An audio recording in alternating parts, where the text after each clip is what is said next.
તો ગાંધીનગરમાં ₹804 કરોડના સાયબર ફ્રોડ કેસમાં વધુ 6 આરોપીઓની ધરપકડ કરવામાં આવી છે। અગાઉ આ કેસમાં 10 આરોપીઓ પકડાયા હતા અને હવે કુલ ધરપકડ 16 થઈ છે।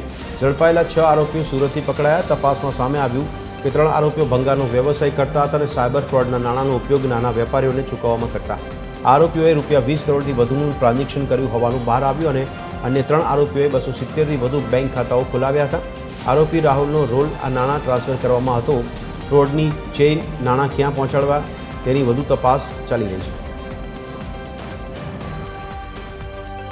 સાજેબ ફિરોજભાઈ ખેરાણી, સોહિલ સદરુદ્દીન વઢવાણિયા અને અમીનભાઈ અકબરભાઈ ભાયાણી આ જે ત્રણેય આરોપીઓ છે એનો ભંગારનો ધંધો હતો અને જે પણ સાયબર ફ્રોડ ના નાણાં આવતા એ નાના વેપારીઓ પાસેથી ભંગાર ખરીદી અને આ નાણાંઓ છે આ નાણાં જે હતા એ આ વેપારીઓને એ પૂરા પાડતા હતા અને આ રીતે એક જે સાયબર ફ્રોડના જે નાણાં ગેરકાયદેસર હતા એને જે ભારતીય અર્થવ્યવસ્થા છે એમાં સામેલ કરવાનું કામ જે છે આ ત્રણેય દ્વારા કરવામાં આવતું હતું। પ્રાથમિક જે તપાસ છે એમાં સામે આવ્યું છે કે 200થી વધુ ભંગારના ટ્રકો છે આવી રીતે એમણે ખરીદી અને આ નાણાં છે પહોંચાડેલા છે।